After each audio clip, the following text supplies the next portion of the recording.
Thanks, Dennis. Welcome everybody to Friday night at Nolamara. Tonight's a special night at the Buddhist Society. So special, in fact, that Ajahn Brahm's come up for the meditation, because tonight we have as our guest speaker Dr Geoff Gallop. So Dr Gallop, of course, is the former Premier of Western Australia. He was the 27th Premier, and a little bit of a bio on Geoff. He was born in Geraldton, and he comes from a pioneering family of West Australians, and I think that his great-great-great-grandfather was James Gallop, who was one of the first pioneers in the colony in 1829 on the Swan River. And Geoff comes from, his side of the family is a building site, and he went to the University of Western Australia and then got a Rhodes Scholarship for economics and went to Oxford, and then had a career in academia before entering politics and becoming the opposition leader from 1996 to 2001. And then Dr Gallop won the 2001 election as a leader of the Labor Party, and had 5 years as the 27th Premier of Western Australia. Geoff's been a long-time supporter of the Buddhist Society, and when he was Premier, on a number of occasions, he had an open ear and listened to a few calls for help for the Buddhist Society in regards to, I think the first issue was the trucks. Clay trucks, yes, clay trucks. The trucks, the PGC trucks running past the monastery. And bell towers. Creating a lot of noise. And it's good to have friends in high places, and Dr Gallop then as a Premier helped the Buddhist Society resolve that issue with the noise around the monastery. And then Dr Gallop came on and became the patron of Jhana Grove when we first opened it. Since retiring from politics, Dr Gallop now holds a position as a professor at the University of Sydney in, I think it's the Master's Program for Government Studies. Yep. And now, as well as holding that position, tours the world and does speaking. And he was kind enough to come and, at our invitation, give a talk tonight, a Buddhist-themed talk. But before we do, we'd just like to present Dr Gallop with an honorary membership to the Buddhist Society of Western Australia. And thank you, Geoff.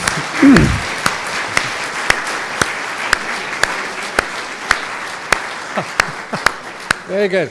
So Geoff was approved as an honorary member at the last AGM by the committee, but it just took us a while to catch him to give the presentation tonight. So I'll now hand over to Dennis, who will then hand over to Ajahn Brahm, who will then hand over to Dr Gallop after the meditation for the talk.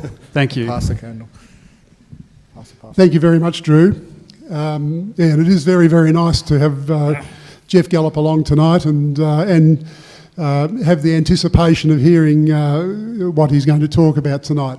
But equally important for us too is to have along Ajahn Brahm tonight. This is a very special occasion. It's very rare that we actually see monks during the Rains retreat. So it is quite special for him to come up and lead the meditation for us tonight. There's just one little announcement that I wanted to make.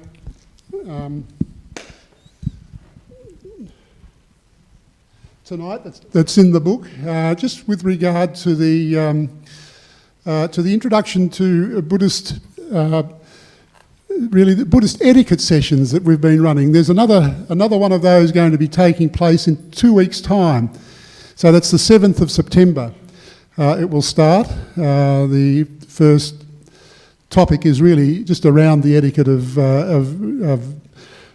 Buddhism, the way, just for new Buddhists in the main. These are for people that are a little bit unsure about the way that perhaps they should conduct themselves, or just questions that you might have about being around monks and nuns.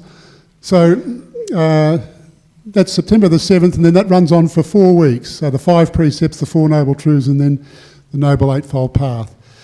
So that's starting. So without further ado, I'm now going to hand over to Ajahn Brahm, who will lead tonight's meditation, and then we'll hear from Dr Gallop. Very good. Okay, so thank you everybody for coming, especially for Dr Geoff Gallop, who was a great help many, many times. So there's one thing about Buddhism, we always have a lot of gratitude. People who helped us, we'd always help them back. It's one of the most important parts of any community, gratitude. And forgiveness if we've done anything wrong. So that's one of the reasons why etiquette, come on, we're just learning, so we forgive, we learn, and we grow. It's the AFL code, acknowledge, forgive, and learn. But first of all, we do our little meditation, so if you like to get yourselves in a comfortable position. And sitting on a chair is quite okay, simply because there are statues in India of the Buddha sitting on a chair. So if it's good enough for the Buddha, it must be good enough for you. And as usual, before I would always do a guided meditation, the last 5 minutes I will be quiet so that you can see where the meditation leads. So first of all, when you are sitting down, you put some attention on your body. How are you sitting right now? Because sometimes we can assume that we're in a comfortable posture, but we want to make sure it really is comfortable. So first of all, check your legs with your eyes closed. Can you be aware of any feelings, sensations in your legs, from your feet, your calves, your knees, your thighs? Can you make them more comfortable? So you experiment, you move. Because as soon as you move, your awareness of those sensations, the mindfulness, gives you feedback. In other words, you find actually that's more comfortable. So what you're doing, you're showing some care. You're not just assuming a truth, you're investigating it. And when you move, if it's a more comfortable position, great, maintain it. If it's a more uncomfortable, painful position, then go back again. This is the way we learn from our own experience in this present moment how to relax our body. And then your butt, because many people fidget simply because they don't pay attention or care to how they've got their bottom positioned on the cushion, on the chair, on the stool. So I, on purpose, fidget at the beginning of the meditation. Fidget this way, fidget that way, until I get the best position. Sometimes I see dogs before they lay down. They fidget this way, they fidget that way, until they get the best position, which is why they can rest and relax so well. Human beings, we just assume, and then we hurt. So we get our butt just nice. And then once you are satisfied, your mindfulness and kindness on your bottom is comfortable, go to your back. And I just like to stretch my back because I see animals doing that. Even kangaroos do this stretching, and you can see just how pleasant that feels. Also just how it just starts to relax the body afterwards. Stretch and then let go. Until your back comes to a position which feels comfortable. If you need to move it, then move it. The mindfulness allows you to have feedback. And the kindness keeps moving and fidgeting. Try this, try that, until you find the best position. Never a perfect position, but it's the best you can have. And then where you put your hands, it does not matter where those hands are positioned. I've had some amazing meditations with my hands all over the place. But do they feel comfortable right now? If you want to move them until you do find the best position. You are being aware of a part of the body, and you're also learning to move until you find the best place. It's mindfulness and kindness. Not only does it relax the body, but it's a skill, a practice which you will use later on with your mind. But first of all, now I usually go out to my shoulders. People have a lot of stress in their shoulders, tightness. I learn how to loosen them, let them go. And sometimes, if you remember the last time I was here, a month or two ago, I sometimes imagine my shoulders like a bunch of strings which have been pulled in both directions. That's causing them to be tight. And I let go of both ends of the strings. I imagine that, almost like a visualization. Because I let go of both ends of the strings and not pulling them tight, my shoulders follow suit. And my shoulders relax. And it's something I notice, even when my shoulders are relaxed, it feels good. It's the pleasure of relaxation. Well, first I go out on my neck, making sure that the head is balanced on top of the neck. If you have any coughs, irritations in the throat, you just, thank you, there's one got an irritation. It's okay to cough. Coughing is not against the etiquette of Buddhist monasteries. So you're allowed to cough. I'm just going to cough in sympathy for you, even though I don't need to. Thank you. And then I go, okay, don't overdo it. And then I go to my head, making sure that that's relaxed. And I like to be aware of the feeling around my eyes and my mouth, because that shows tension. A lot of a person's fear or anxiety is displayed by a tightness around the eyes and the mouth or the forehead. So I feel that, and I just learn how to relax it, let it go, open it up, stop trying to pull or push or squash anything. And as soon as I do relax the muscles around my eyes and mouth or forehead, I can feel it. So one other thing about mindfulness of parts of your body, you soon learn how to relax parts of your body. Until, having relaxed the muscles in my face, I just look at my whole body, and the whole body is at ease. Relax part by part. And then, to make it interesting, for many people who have injuries or diseases, irritable bowel syndrome, cancers, always like before, I'm pretty healthy today, I look through my body to the most irritating part of my body. Out of all parts of my body, the one which stands out as the most uncomfortable part. And I zoom in on it like I'm going on Google Maps and zooming in and zooming in and zooming in, until I just have that uncomfortable part, painful part. And then once I'm aware of it, I try this attitude, that attitude, until I see how that discomfort changes. If I have fear, this could be a tumor, it's getting worse. If I have, just the longing, it will go away.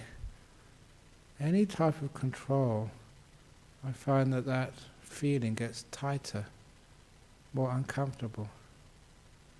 But every time I just relax it, opening the door of my heart to this moment, to this feeling, allow it to be, instead of trying to get rid of it. My mindfulness tells me it relaxes. The irritation gets less. I'm using mindfulness, awareness of an irritating or painful part of my own body to learn how to heal it. Just by awareness and the feedback. And of course I've been doing this for a long time, but still many other people It's not that hard to do. We find out what makes it better, what makes it worse, with our own mindfulness and experiment.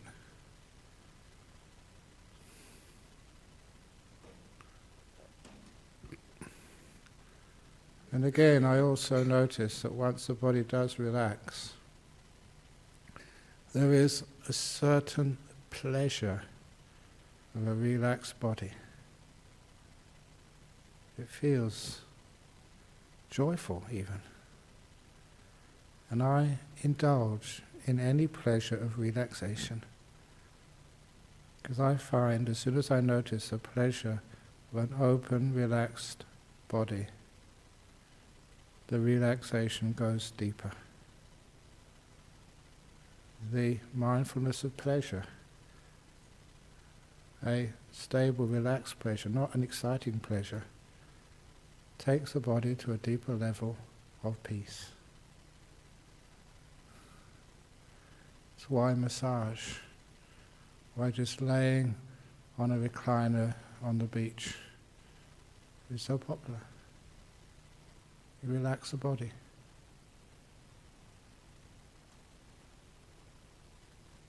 It's also healthy.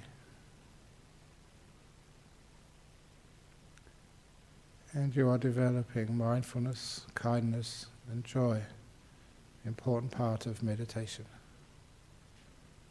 So now I apply that to my mind. And for those of you who wonder, what do you mean by a mind? Just I start off with the peaceometer. I ask myself, how peaceful am I now? Or how agitated, anxious? And give it a number, 1 to 10. 1 means really peaceful, 10 means really agitated. Which one is it? The number is unimportant. What is important, it is a trick, skillful means to get you to be aware of that part of your mind called the peaceometer. How peaceful are you? How agitated? And once you're aware of that, it's like being aware of a part of the body which is sick. What makes it feel better? What makes it feel worse? What makes you more peaceful?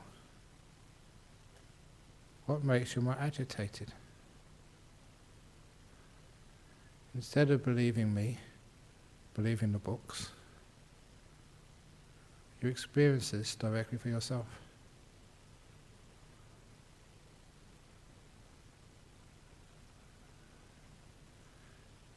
Usually find whenever you want something, or want to get rid of something, that makes you tense. Whenever you let this moment be, open the door of your heart to this moment. Giving this moment importance. It's here. Learning from it. Caring for it.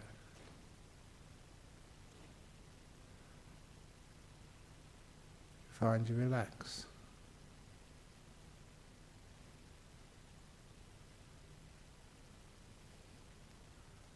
And already, so many of the burdens of the past and the future have automatically fallen away. You've been focusing on something really important, your own health and peace of mind.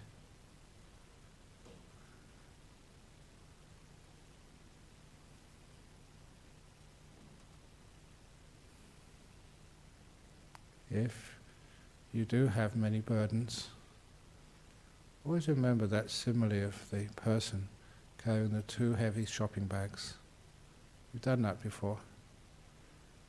And the shopping bag in your left hand so heavy, it makes your shoulders hurt and your arms tired. And you look, it's got a logo on the outside, P-A-S-T, past. In that bag you carry all those memories, painful, disappointing. And the bag on the right, that's equally heavy. That's made your shoulders hurt and arms tied also. And that has the letters F-U-T-U-R-E, future. And in that you put all your fears, anxieties, hopes and plans.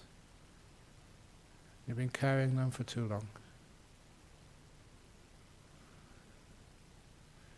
And you imagine in this exercise, this visualization, leaning to the left, so you can lower the bag in the left hand, the past, to the floor. When it meets the ground, the weight disappears. And that allows you to uncurl the fingers, move your left hand and arm up to your side, so it can relax, regenerate, recuperate. And the right hand back, the future. You lean to the right now, so you can lower the right hand bag to the floor. When it meets the ground, the burden disappears. So you can let go of the handle and move your right hand and arm to your side. So you can relax, recuperate.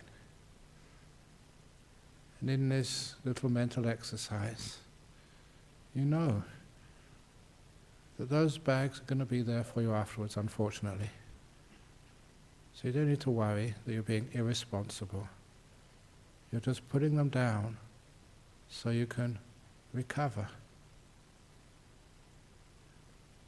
And you look down at the ground, and you are standing in this marvelous place between the past and the future, called now. The only place you can find some peace, realizing you deserve this peace. So you take it. Your peaceometer, letting go of the past and the future, and just being here.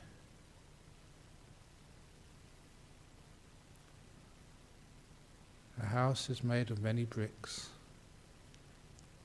Meditation is made from many moments of peace. Mind moments of peace, one after the other. And it builds and builds.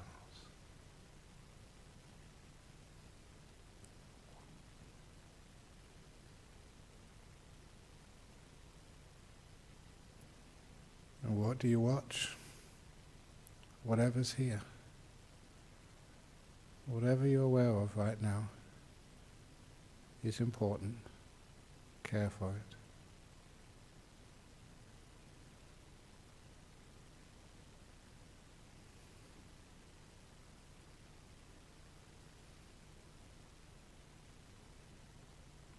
It just happens for many people that you start being aware of your breath. Fine. But don't choose to watch your breath. Just let it come to you.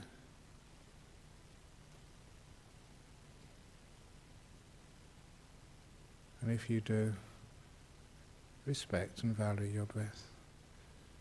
It brings in energy, life. It takes out any used products, toxins, poisons. Which is why you can say, breathing in, peace. Breathing out, let go. Breathing in, peace. Breathe out, let go.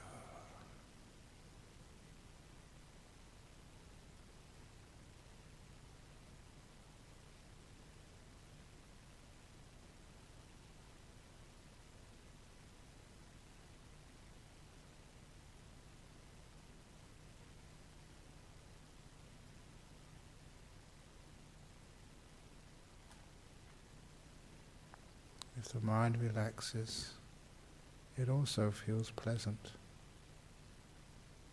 See if you could notice the pleasantness of a peaceful mind. In Pali, the piti sukha, the joy of just being with nothing to do.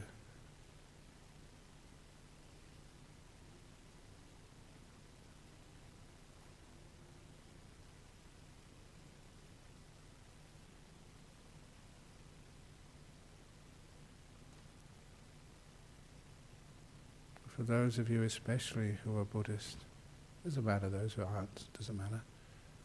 Imagine that you are a Buddha sitting under a Bodhi tree. Finished everything, nothing to do.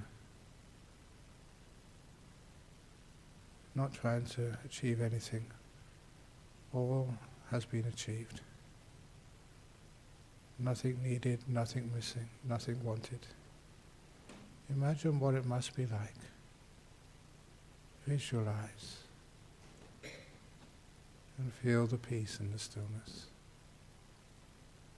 and the freedom.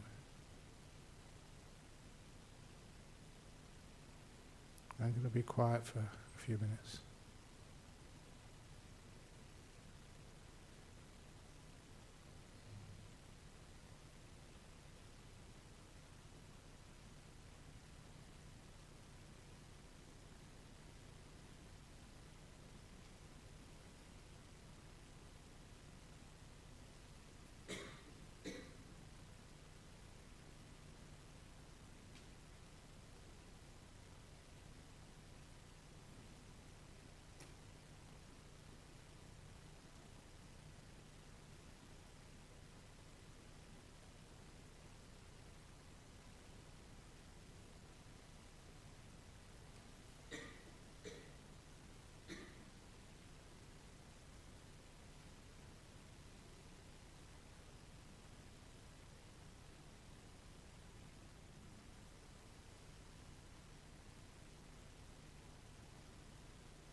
How do you feel now?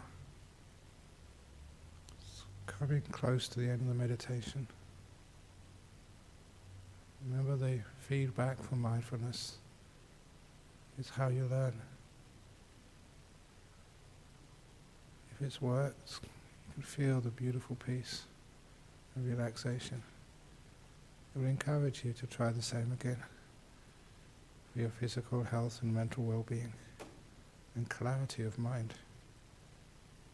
If it didn't work, you learn why.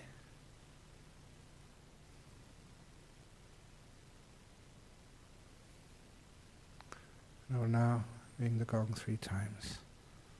When the gong finishes sounding for the 3rd time, please come out from your meditation.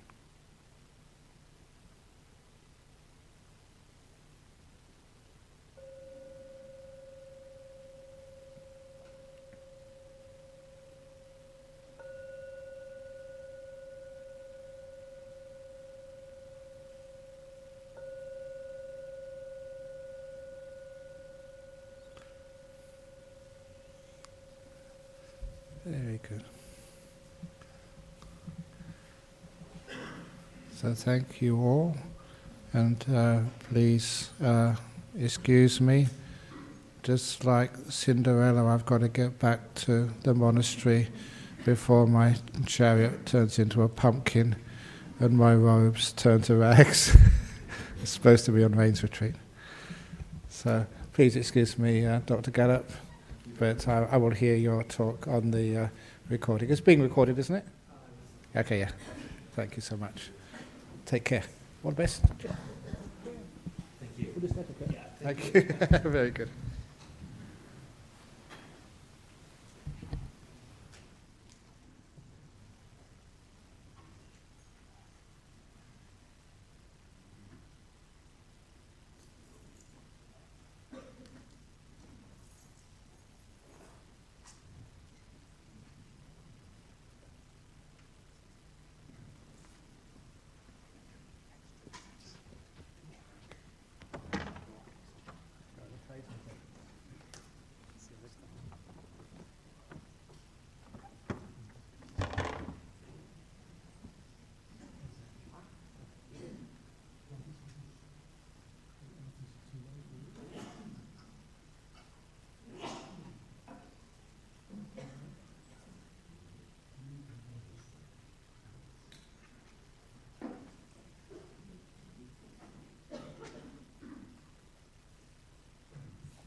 Hello.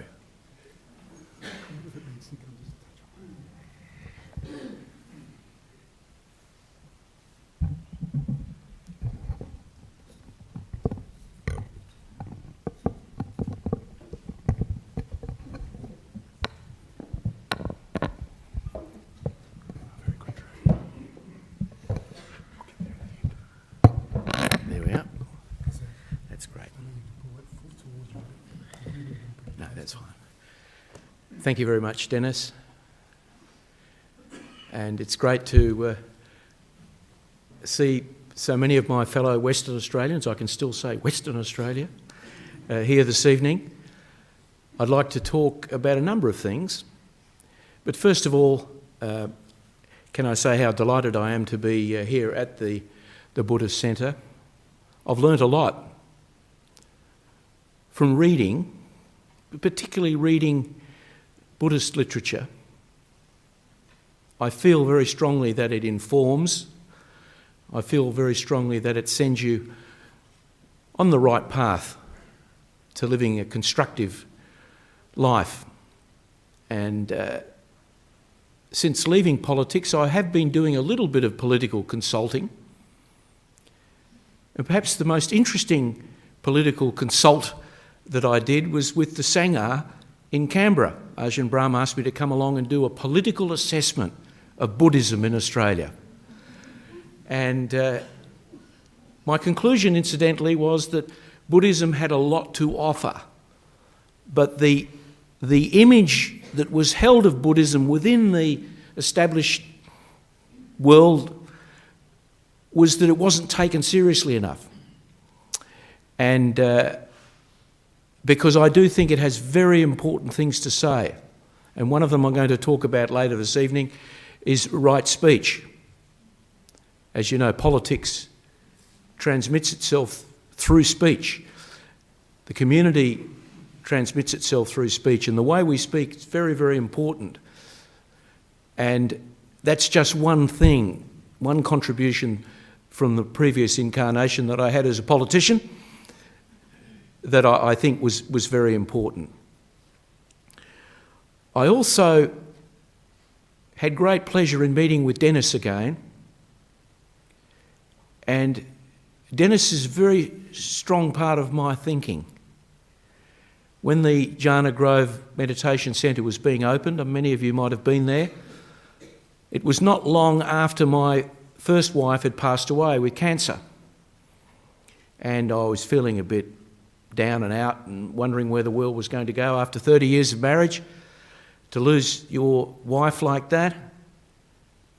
And I had a chat to Dennis, and Dennis said something to me that was remarkable. He said, "Geoff," he said, "don't worry," he said, "it'll all come back together again.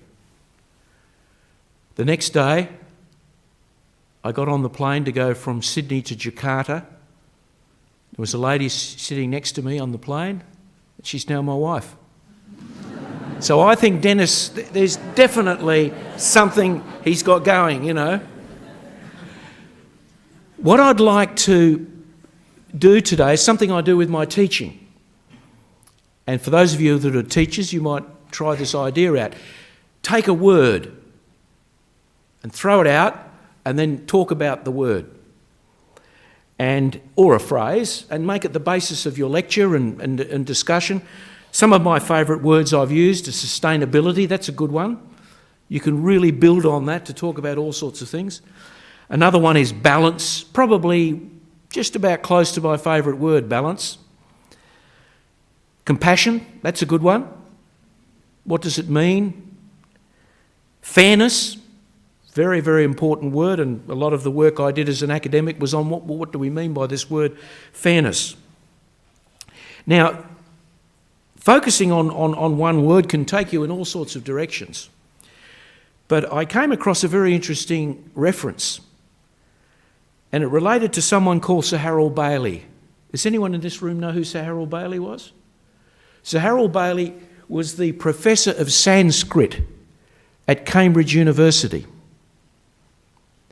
And I think he's just about the most remarkable Western Australian that ever lived. Because at the end of the 19th century and early into the 20th century, his parents brought young Harold, very young man, just 10 or 11, over to Western Australia, and they set up on a farm near Merredin. And the University of Western Australia received a letter one day, just after the First World War, and the letter said, "My name is Harold Bailey and I'd like to study Sanskrit. I've been teaching myself Sanskrit on a little farm near Merredin." And the university people said, "Well, we don't teach Sanskrit." So he had to learn Latin and Greek, and he did a degree in Latin and Greek and did his thesis on Euripides, and then got a scholarship to Oxford where he studied Sanskrit and went on to become a world-famous scholar, Sir Harold Bailey. He died in the 1990s. I once saw him speak at the University of WA when I was a student in the late 60s. But he was an expert on language. And he was once, there's an anecdote about him that said that he once devoted an entire lecture to a single word. And he responded to this anecdote, said, "No," he said, that's right, but not quite right. As to the anecdote, I quote Harold Bailey, "I in fact talked for 10.5 hours on the Sanskrit word bravano, but only on the form, not on the meaning." So I promise you I won't speak for 10.5 hours today, but do read up on Sir Harold Bailey.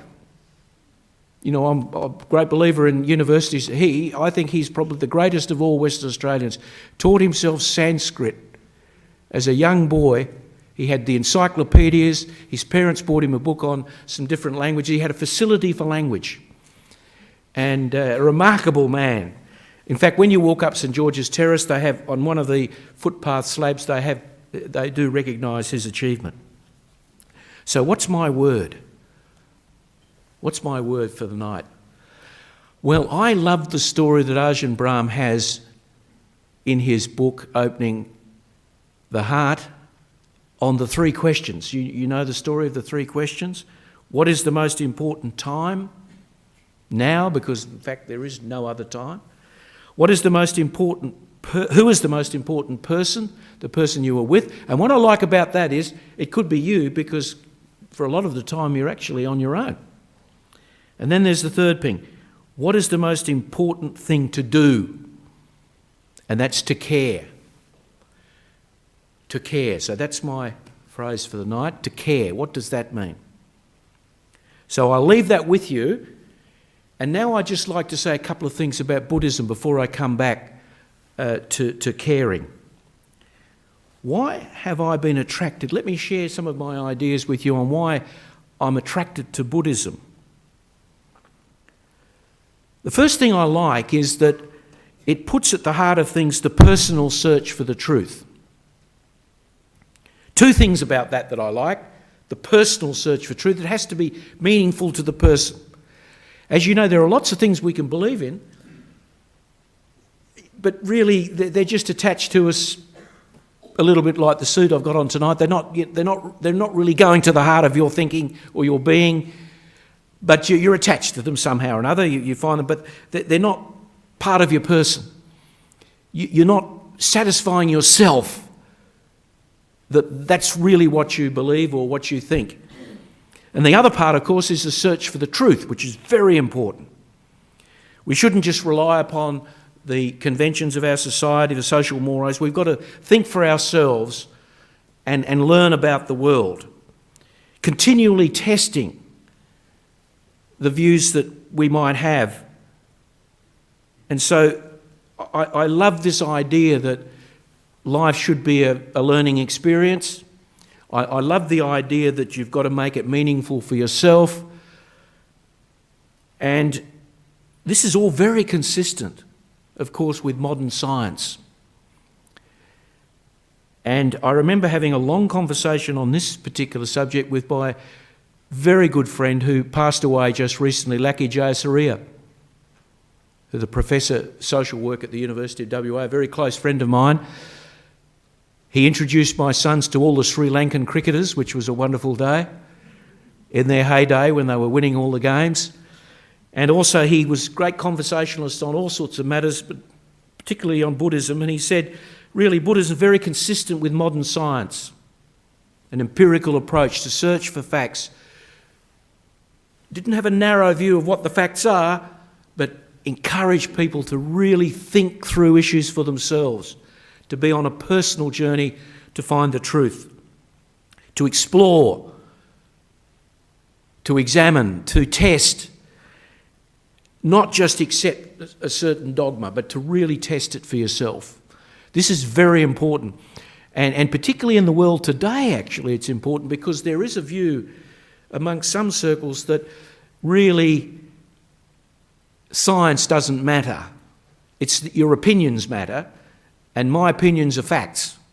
Your opinions are facts, and we've all just got opinions, and there's no reference points. There's no way we can try and work out whether or not one is more important than the other.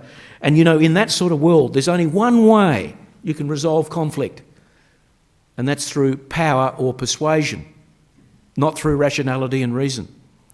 And I think I very much like that aspect of what I understand to be a Buddhist approach. The second thing I really like is the practical and pragmatic nature. Look for the solutions, find the solutions. Try and free yourself from the biases that are deeply built in to have a look at a situation for what it is and then try and find a solution to the problem. You find, as I found in politics, people, they sort of feed off the problems. They just feed off it. And it's almost as if they're swimming in the problems. But in the end, we have to try and solve some of those problems. And I remember reading one of the texts on the Buddhist religion, and I came across the parable of the arrow, which you probably, many of you know, the parable of the arrow. It really impressed me. It's quite lengthy, but I'll read it to you because I think there's so much wisdom in this parable. It's a bit like the Christian parable of the Good Samaritan. There's so much in there. This I quote, "It's just as if a man were wounded with an arrow, smeared with poison. His friends and companions, kinsmen and relatives would provide him with a surgeon. And the man would say, 'I won't have this arrow removed until I know whether the man who wounded me was a noble warrior, a priest, a merchant, or a worker.' He might say, 'I don't have this arrow removed until I know the given man and clan name of the man who wounded me, until I know whether he was tall, medium, or short, until I know whether he was dark, ruddy brown, or golden coloured, until I know his home village, town or city, until I know whether the the bow with which I was wounded was a long bow or a crossbow, until I know whether the bowstring with which I was wounded was fibre, bamboo thread, sinew, hemp or bark, until I know whether the shaft with which I was wounded was wild or cultivated, until I know whether the feathers of the shaft with which I was wounded were those of a vulture, a stork, a hawk, a peacock or another bird, until I know whether the shaft with which I was wounded was bound with the sinew of an ox, a water buffalo, a langur or a monkey.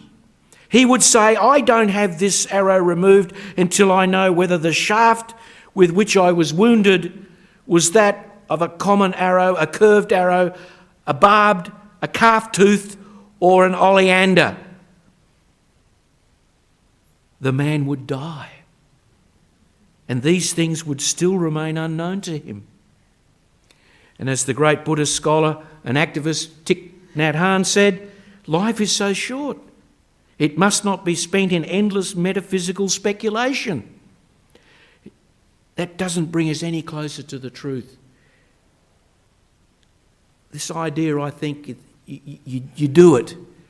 You find the solution.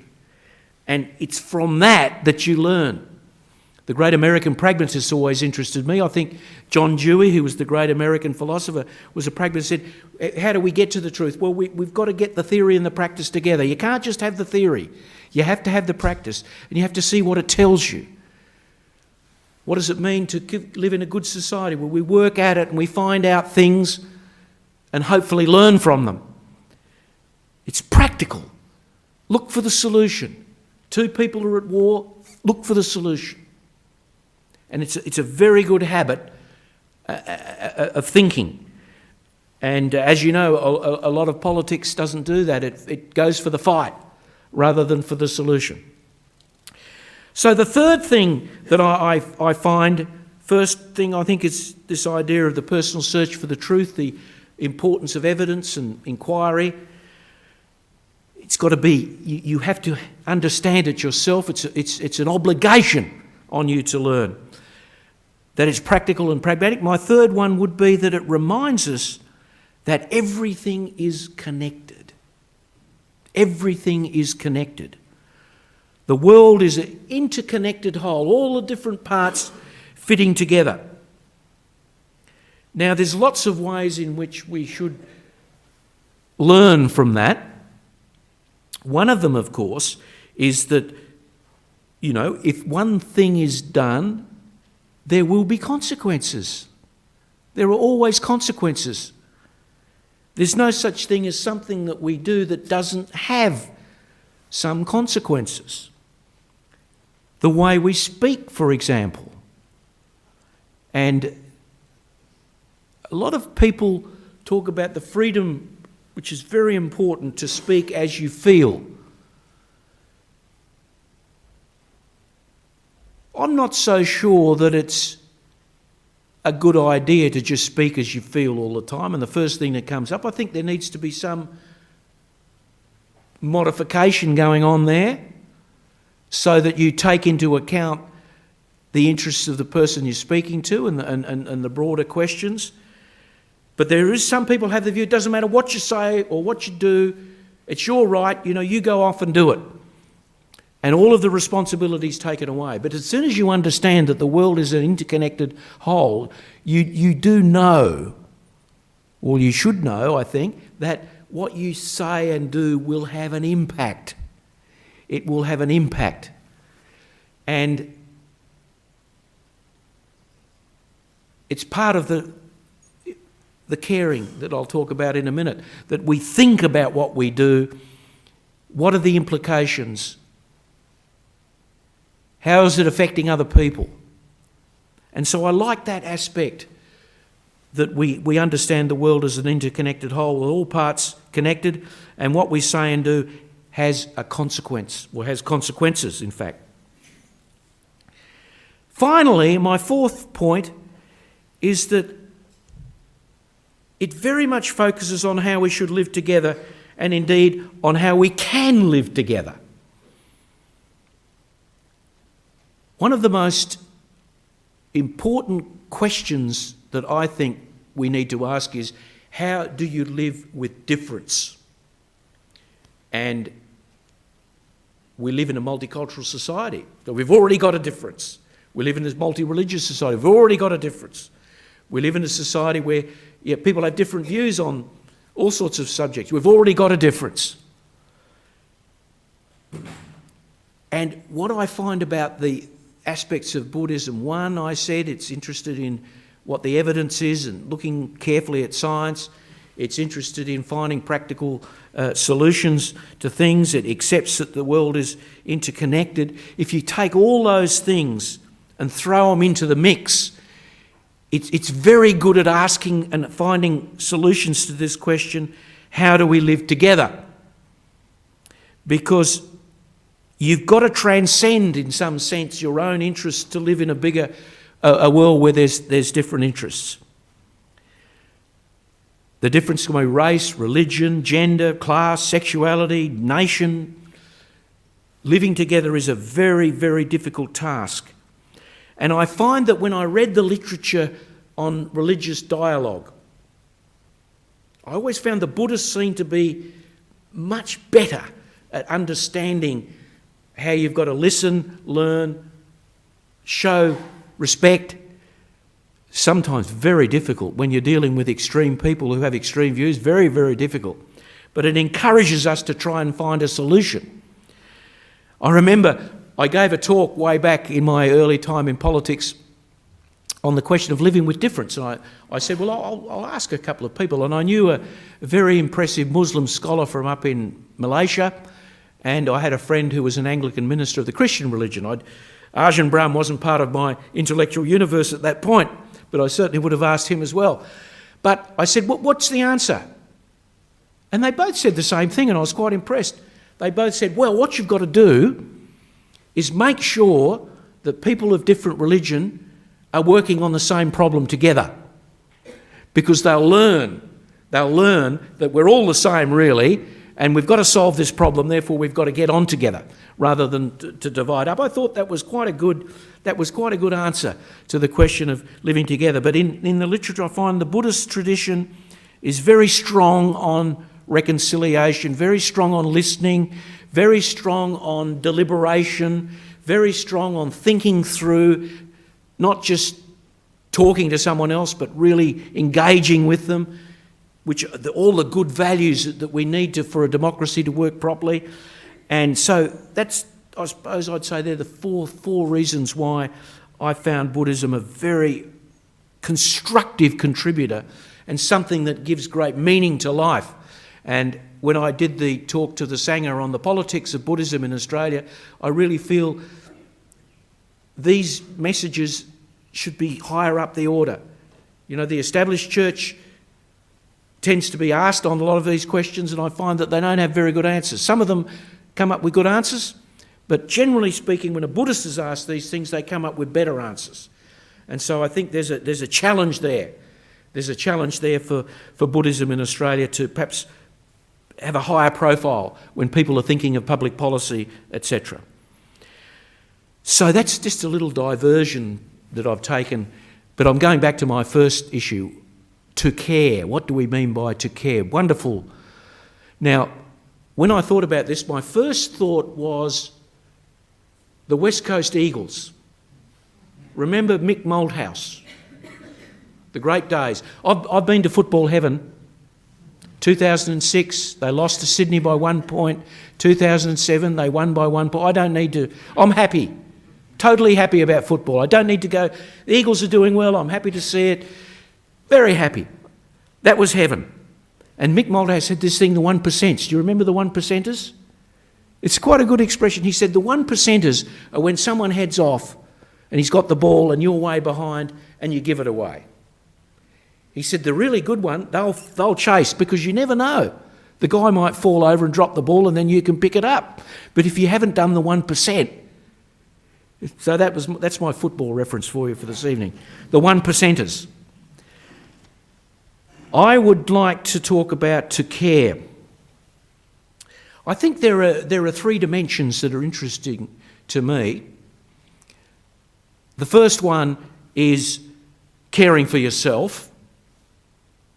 The second one, of course, is caring for the others, individually or collectively. I think we have a responsibility to our society as a whole, as well as to any individual we meet and that we have an obligation to support, and caring for the environment in which we live. Let's start with caring for yourself. My friend Lackey had a great quote he used to use, and I love this quote. It's a Buddhist saying, it says, "It's not possible for one who is stuck in the mud to help out another. But it is possible for one who is not stuck in the mud to help another, who is stuck in the mud. It is not possible that a man who has not saved himself to save another." Looking after yourself is very important. It's very important. Caring for yourself is very important. It doesn't mean you become self-interested in the narrow, egotistical sense of that, but it does mean that you should care for yourself. There's lots of aspects to this. I'm interested in a fairly simple version of self-awareness. Obviously, there are very different levels, and the whole mindfulness discussion takes us into that space. But I think we can think about ourselves at a pretty basic but important level. What are our capacities? What are our likes and dislikes? The great management guru, Peter Drucker, some of you might have come across his work. He's a wonderful writer. He's passed away now. His last work, he said, "What's the answer to all of the work I've done on," and he said, "managing yourself." The world we live in, so much rapid change. Managing yourself, that's the issue. And he has a lovely essay where he talks about how we can learn from what we do. For example, let's say you're in a management position and you have to appoint people. You appoint Mr. X or Miss X or Mrs. X, and you write down why you appointed them, and then sometime later you look at how they performed. Did they perform in the way that you thought they would? Or did the decision you make turn out the way? And if it didn't, ask yourself, well, why didn't it? Perhaps it was because I didn't really understand my own personality and character, the biases that I had. So this is not that difficult, but it's just a little thing that you can do, and I find using that, what he called the feedback analysis, is very good. You have to have integrity. If you want to look after yourself, integrity is very important.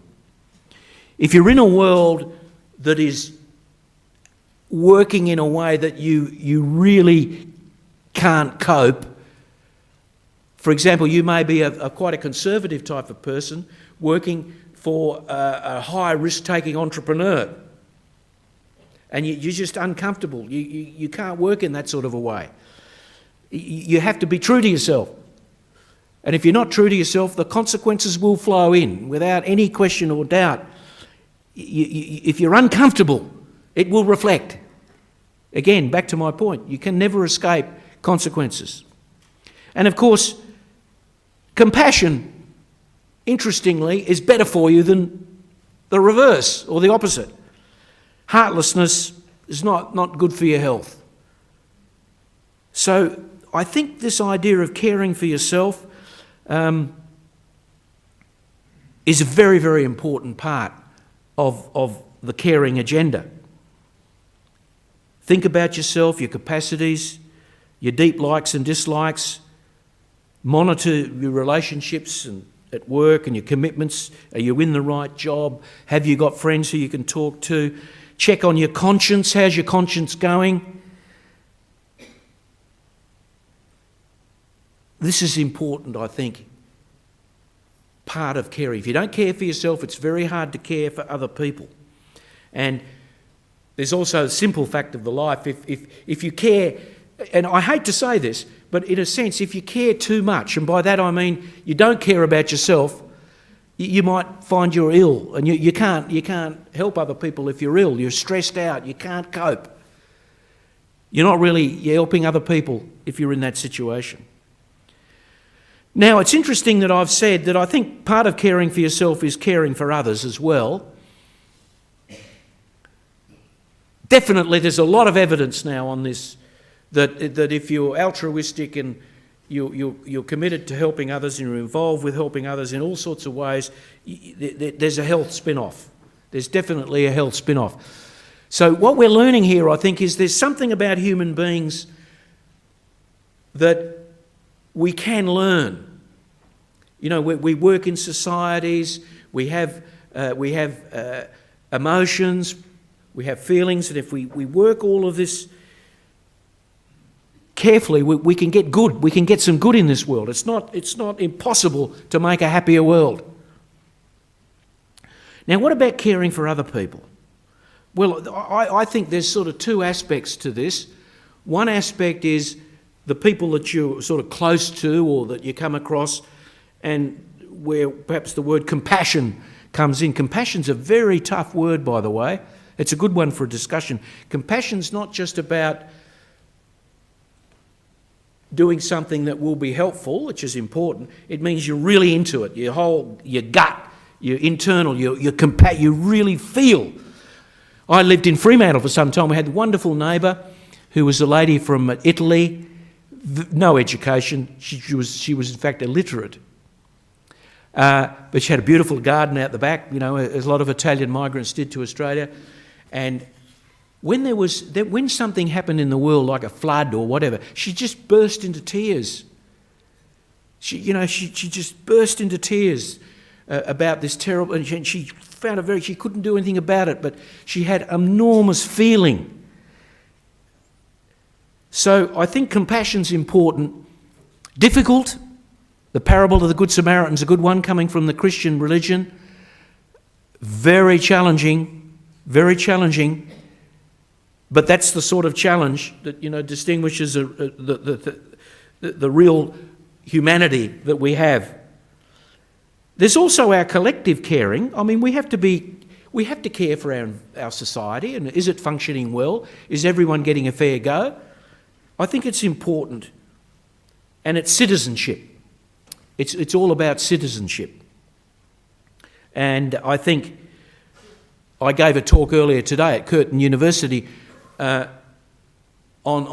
you know, what does it mean to have a good society and how do we contribute to it? And it was on the French Revolution. The slogan, the motto, liberty, equality and fraternity. I've just spent some time in France. Retirement, everyone, it's fantastic. It's pretty good. I've done a course at the University of Amsterdam. I've done a portrait drawing course. I'm going off to Mexico to take in some history of the Crusades at a little town where they have these summer school courses. It's very interesting.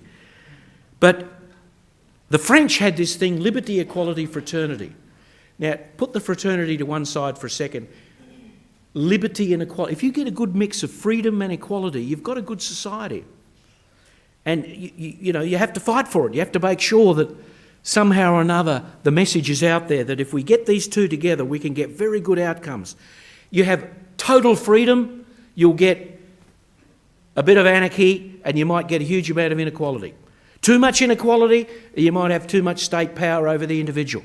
In there somewhere, there's a nice mix of those things. The middle way. You know, in politics, they think the middle way is a political term. We all know that the middle way is a Buddhist term. So, caring for others, very important.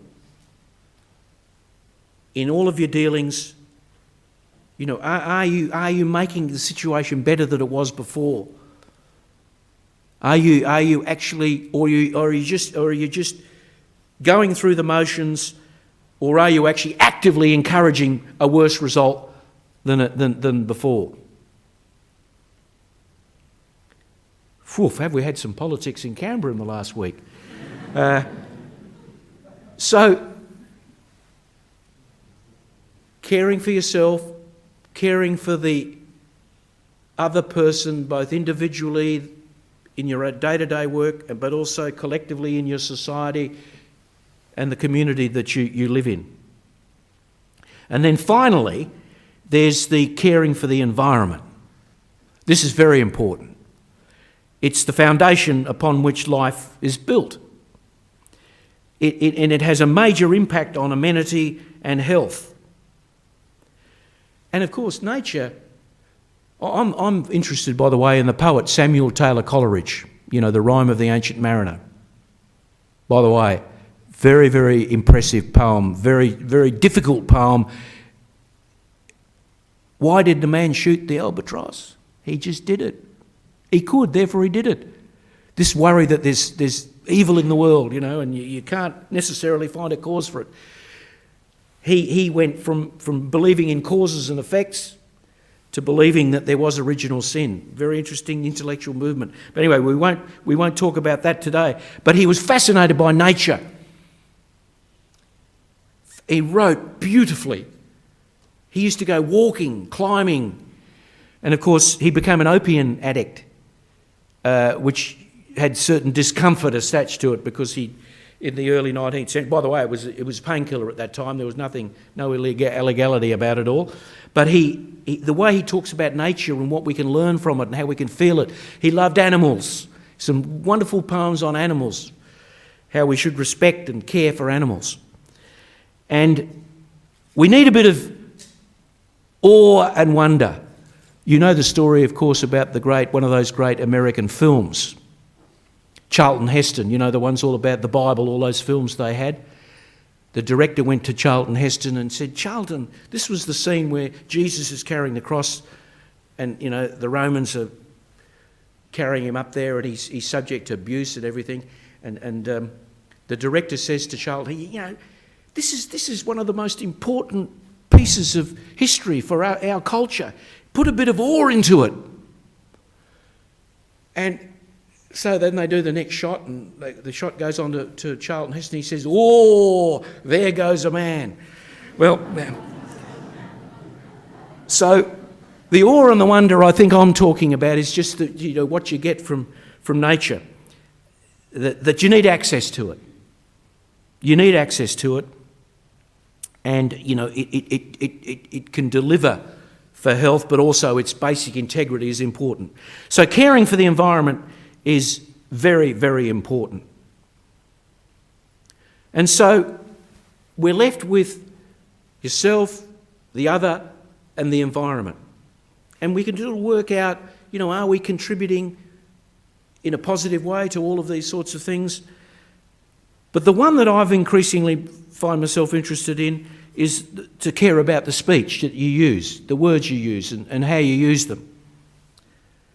And I used to try and get this across to my colleagues, how important this is, because I used to be very active in my time in politics in visiting, multicultural Western Australia, all the different communities, and I'd get feedback on what's going on. And quite often I'd get the response from some people say, well, look, we love living in Australia and it's fantastic, but my son or daughter came home from school crying, and she was at the bus stop and a car pulled up, put down the window and abused that person because of their racial background, or they might be a Sikh, or they might be a Muslim, and they abused them. And the kids come home and, a lot of people, they just don't think how words really matter. Words really matter. And I'm afraid my use of that idea when I was in politics had a sort of a utilitarian bent, that I remember reading that when judges have to determine matters, they look at the second reading speech in the Parliament. What did the politicians want to do when they passed this law? And I said to all my colleagues, you've got to do good second reading speeches, because a lot of them weren't very good at all. They didn't take any care over the second reading speech. So I've always understood that words matter when it comes to legislation and judicial interpretation. I've understood that. But as a result of mixing with a lot of communities throughout Western Australia, how words can really kill. They can really damage. And yet we have this cavalier attitude that we should just be able to speak as we wish without any thinking of the consequences. We should speak to encourage harmony rather than disharmony. We should speak to settle things down when there's too much heat, and the heat's people getting out of control, they're losing control over themselves. So I think right speech is something that is very important, to abstain from telling lies or deceiving people.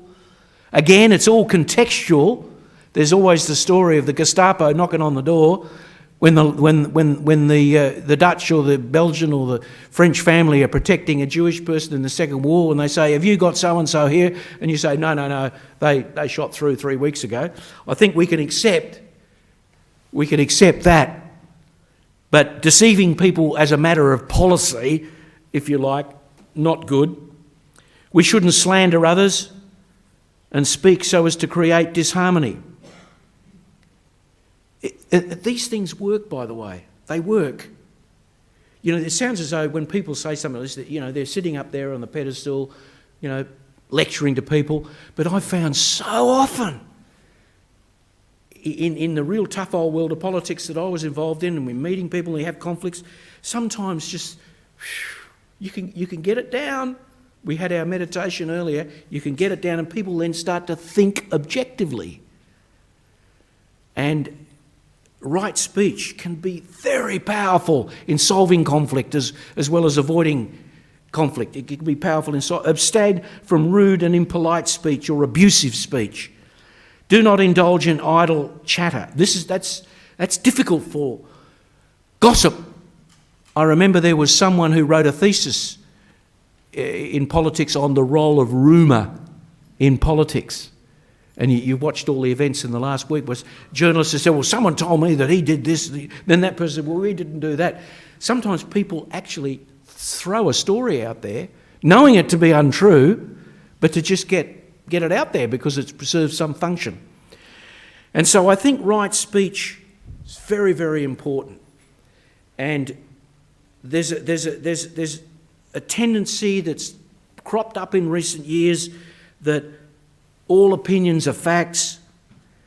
We don't really have to think about what we say. We have the right to say what we like. And this is creating tension in society. This is encouraging conflict. And I think a wonderful contribution. I was asked actually on ABC Breakfast. Did anyone hear me on ABC Breakfast this week? God, gee whiz. I don't know. My rating's obviously gone down since I've been away. But they asked me about democracy, and I thought, well, what a good chance. So I threw in the argument about right speech and how important it is. I remember one of my colleagues who was losing his temper and really losing it, and he was starting to abuse people, and I said very gently to him, you know, that biblical injunction to turn the other cheek, I said, you know, that's very interesting bit of ethics and morality, he said, but sometimes I find that it's actually very good for solving a political problem. And this character, who shall remain nameless, but he was a former leader of the Labor Party, he was a very tough, hard-hitting character. He looked at me and he didn't see any of it. And so I think getting above yourself a little bit so you can see that you can contribute to solutions without having a fight necessarily, because the fight means the strongest win. I mean, that's what happens then, or the smartest. You don't necessarily get the proper outcome. So I think right speech is something that's very, very important to me. But look, I've said quite a few things, and I'd like to sort of bring it to an end now. I believe that Buddhism should make a bigger contribution, and it's not easy. Ajahn Brahm was telling me, you know, that trying to get a Guernsey for the Buddhists on the Q&A program, and you know, been unable to do that. And we get some pretty desperate types on that program from time to time. And you know, I really think it needs to be more up there. Needs to be up there because there's so much to contribute. Just those comments I made, you know, there's the Eightfold Path, but the part on speech particularly interests me. By the way, good speech requires good listening. We had an education session once of my party colleagues, and one of my colleagues knew someone who was an expert on listening. And the listening expert came, you're talking about politicians, right? There's one thing they should be able to do is listen. And the listening expert did all these programs with us. No listening was happening at all. It was going in here and out here. And there was no impact. They weren't listening. The whole point of listening is to listen and to find out what comes out of it. And so these are aspects of mainstream Buddhism, right speech, listening. This is at the heart of it. And yet we don't know enough about it as a community, and that's why I think that's important. But I guess I'd like to finish with this, back to this simple idea of living with difference, which I find the biggest challenge of all in our society. Living with difference, a very big challenge. And I had a wonderful ride in a car here today, the Uber driver, who was a wonderful guy who was from Ethiopia. First thing I will comment, I said, how big's your family? And he said, I've got 20 brothers and sisters. He said, never have to worry. He said, we don't worry. We don't. And he takes his hands off the wheel. I said, well, you drive the car. And we don't worry. They'll all come and help us if we're in trouble, 20. The one great thing about living in Sydney is the taxi drivers. They're unbelievable. You engage them on all sorts of subjects. Living with difference. The best advice I can give, and I'll conclude with this, comes from the Mahatma. Whatever words we utter, this is on the speech. Whatever words we utter should be chosen with care. This is from the Buddha, in fact, for people will hear them and be influenced by them. So that's back to. But Mahatma said, we all live in a house, and we've got to open up all the windows, open up all the doors, and take in everything. Take it in, let it flow through, pick it up, listen. So he's got this wonderful idea. We all have our own tradition, and that's our home.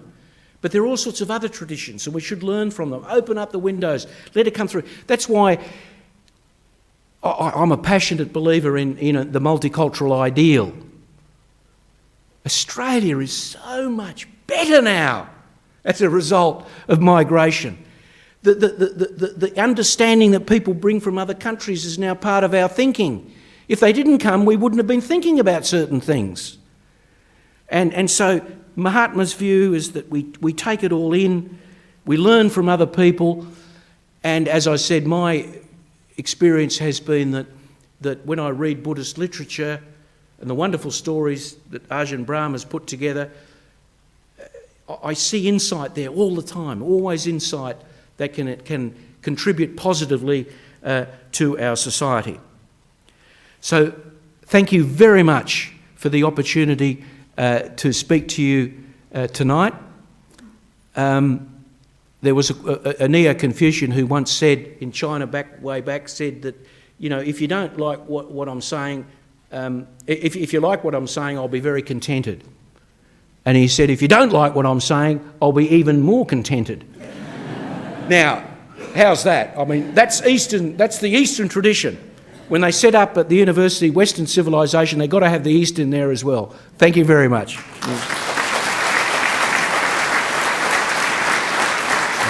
Thank you.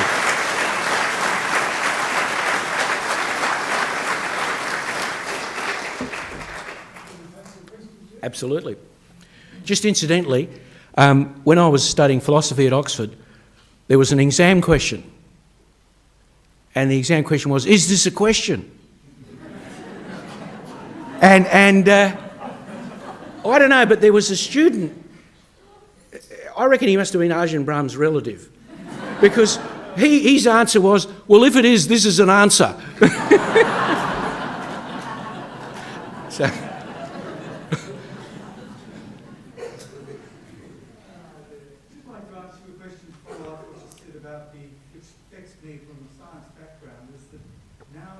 yeah. Totally disrespect Yes. science. The climate scientists are probably the ones that get Yeah. the least respect for it.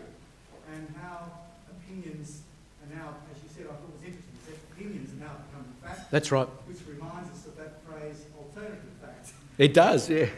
I just wonder if you'd like to Look, elaborate a little bit on that. I'm now writing on this subject. I gave a lecture on it last week, actually, on this post-truth phenomenon. I went to a talk only 2 weeks ago from Professor Larry Gostin. Professor Larry Gostin is the Professor of Public Health Law at Georgetown University, a very distinguished academic who was the person that organised the American assistance for the Ebola crisis in the Obama administration. He's a public health lawyer right up there. And he gave a talk on all of these subjects about science and public health, and he said, look, it's so bad. It's so bad now that people have these attitudes, and we have to fight every step of the way in public health. And apparently there was a meeting in Atlanta, Georgia, of the Centers for Disease Control, which is a very important American bureaucracy, set up to promote public health.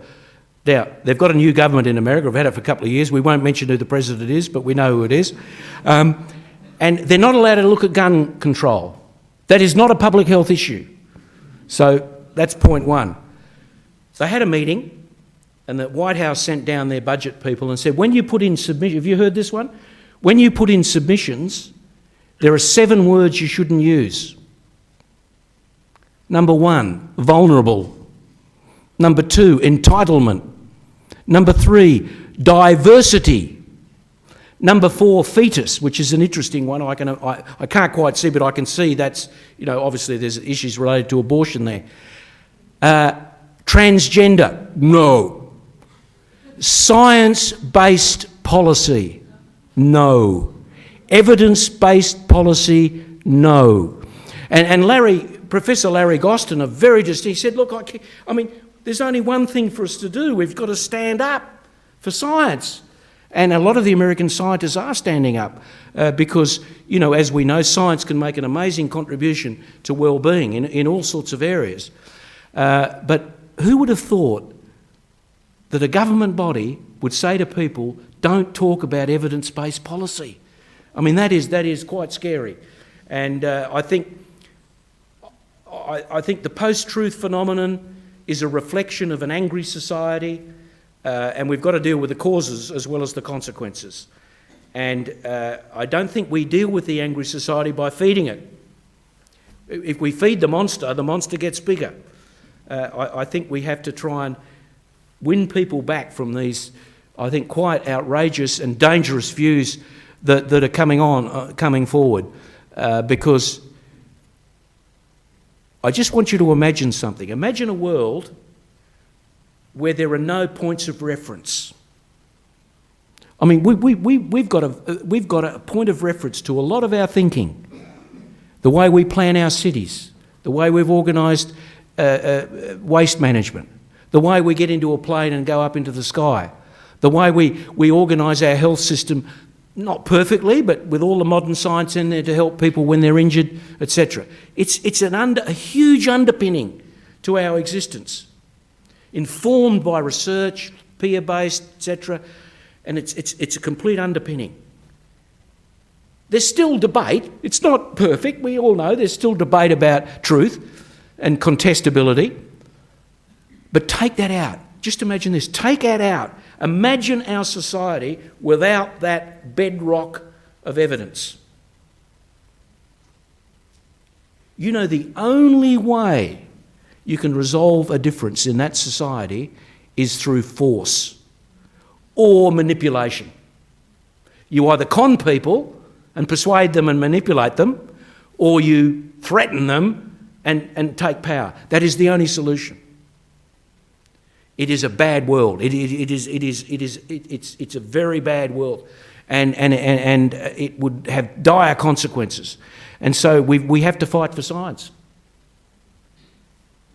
Dr. Gallop, and thanks for coming. And we remember very fondly your help with the clay traps. Thank you. Remember we used to go and sit at the council offices, but nothing happened. But thanks again. But the question is, when you mentioned about Peter Drucker, I think we read all that, managing for results and effective management, those were the books. You very well put that into practice when you were in training. I think the most caring female that we had Yeah. I remember very well because our son you gave him the multicultural ambassador award. Oh, fantastic. Yep. Sasanka. Yep. And all growth forest, all that. I think my question is when you said when Peter that triggered something, managing for results is good. I think how did you manage? I remember when I was working in Rockingham, you came to you had a cabinet meeting there. I shared the breakfast table with probably 3 or 4 ministers that they probably 2002 Yep. or 2003. I think all the ministers must be thinking one day I can become the premier. That's the politicians. Yep. So how did you manage such a diverse and very, what shall I say, very anxious and such a group of people for the betterment of this state? Yeah. How did you manage? What was Well, look, teamwork is very important. And, you know, when you see effective government, what you often don't see, you'll see the politician who'll give the speech, but you don't necessarily see the work that goes on behind the scenes by the public service on the one hand and by the advisors, chief of staff, etc. So I would say that, you know, I would never say that my success, in as much as I had some on some issues, etc., was my doing. I hope I contributed positively to that. But teamwork's very important, you know, cooperating to achieve an objective. And I was blessed with some wonderful staff who worked for me and helped me out on that. But it's very difficult in politics to bring the long term in. Funnily enough, you know, in Buddhism we say we've got to focus on the now. And I understand, I think, what that's saying. I mean, the future hasn't happened yet and the past is gone. And so that, but in a funny sort of a way, I worry about my grandchildren, you know, what the world we create. So in that sense, we have to be considered. But gee, how do you, the long term, bringing the long term in, vested interest, self-interest, it's very, very difficult to do that. But I'm increasingly of the view that we need to involve people in a different way. Citizen juries where we randomly select people for little issues, citizens' assemblies where we bring people in and allow them to deliberate on a problem. We've got to break down this distrust between government because we're not solving our problems. I mean, fancy having Australia, such a wealthy nation. We haven't dealt with climate. I mean, we knew about it, and I feel somewhat guilty in relation to this too, but we were moving towards it. We've had about 6 different attempts to bring the energy system. We've failed on each one of them. You know, we're not dealing with the big issues. And the reason for that is I think that the vested interests are too powerful. And we've got to try and find a way to convince the vested interests that it's also in their better interest to have a better society. So I think, answer to your question, teamwork on the one side, but a lot of hard work to bring people in, to try to convince them, to work with them, not ignore them, and to build a consensus, and it's not easy.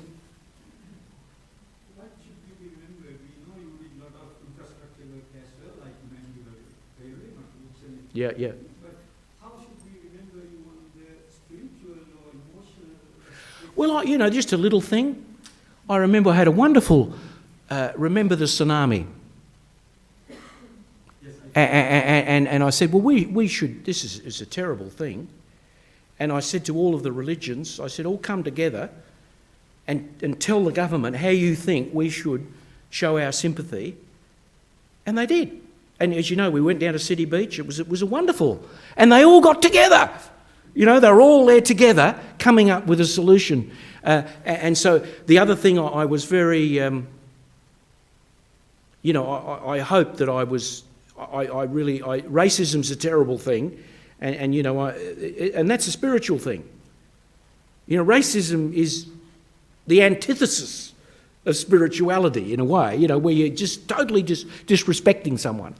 And we had a task force set up, and we did a lot of work on that. We built in a strategy for our public servants to try and get equal outcomes for the people. So I think on that one, and you know, I love going to all the different religious denominations and listening to what they say and trying to build it into. But my big one was the Buddhist thing, because I'd say to the cabinet, give me a solution. Go the Buddhist way to solve a problem. Get a solution. And I think that was probably an important part there. I studied philosophy at uni. I was studying Yeah. science, and I guess I wanted to ask if I can ask you a question, but just quickly after. Oh, okay. Yeah, okay. Do you know what I mean? Like, so yeah, after you finish speaking. Yeah, no, I'll be around. Yep. So it won't take up much. Yeah, sure. Yeah. Yeah, appreciate that. Is any out the back? I think I find one of the biggest, for some time now, I try to practice Buddhism, but I think one of the biggest challenges I have is how we deal with volatile situations. You know how Buddhism believes in a more passive way, more compassion, more right speech, right thought. But when you deal with a very, when you have in a workplace or in business, you deal with a lot of people, a lot of situations. What your opinion? I'm keen to hear what your opinion about it. Look, I just think, one, I believe this very strongly, that, acting with the right intention, it does produce results, but it's a bit scary. Have you been to the Anti-Apartheid Museum in Johannesburg? It's got two sections. It's got one section on apartheid and how it worked, and the other section's on Mandela. I mean, this man, he was very, very insightful. And imagine this. He's in prison. The white South African regime is his enemy. He wanted to, he could see things were changing, and he wanted to win them over. He had people in his own party who wanted to go to war because they had the majority. They had, they had a right to try and bring down the regime, which was a terrible regime. But of course, if that was the strategy, it would have led to a huge amount of bloodshed. But his young people are saying, we've got to fight, get rid of the white fellas, they're no good. They've created pain. And then on the other side, he's got extremists on the right-wing side. Remember the man on the horse, you might remember, with the extreme, and they were shooting and killing some of the young black activists. And Mandela said, no, there's a different way here. There's a different way here. He won the confidence of the white de Klerk, who each played a very important role, by the way, but he won him over. And he also made contact with all of the enemies. He actually had, when he became president, to keep the sense of consultation and reconciliation, had a tea party for all of the former presidents and their wives. And the wife of the founder of apartheid wouldn't come. She was still alive. He went to her house to have a tea with her. And it worked. I mean, South Africa's not perfect and there are issues there now, etc. It worked. He managed it. Now, he could have said it's just all too hard, we can't do it, but he stuck at it. And I think if I could do something to every young person to go, because this museum has quotes, speeches, and it shows it all, how he managed this transition out of apartheid with a minimum loss of life. In fact, there was none particularly associated with that. There was in the general context, because he believed that reconciliation was a force within the human condition. It had other forces working against it, but it was there. And so I say, there's evidence, to use the evidence-based thing, there's evidence that these things can work. Now, I tell you, and I've been there where I've not taken any of that advice, and in those of you in management positions, whatever, sometimes we all lose our temper sometimes, and we get out of control and we do stupid things. But reflecting upon it, you can work out there was another way and we didn't take it and we've got the consequences of not taking it. So I do think there's evidence for Buddhism. There's a lot of evidence. This is not just, a belief. This is a belief with a backup. Well, ladies and gentlemen, I'm sure that you will agree with me that tonight has been a wonderful occasion, a wonderful event. And I'm just sort of reminded towards the end there too, when you're talking about Buddhism in South Africa and some of the wonderful things that came out of that Peace and Reconciliation Conference. But I also think of our Buddhist Dalai Lama and Archbishop Tutu and their wonderful friendship that they've got going together. I know my wife's got a book on the dialogue between them on her bedside right at the moment. But Geoff, it's been a wonderful night, and would like to invite you all to show your appreciation for Geoff Gallop. Thank you. Thanks very much. Thank you. Yeah.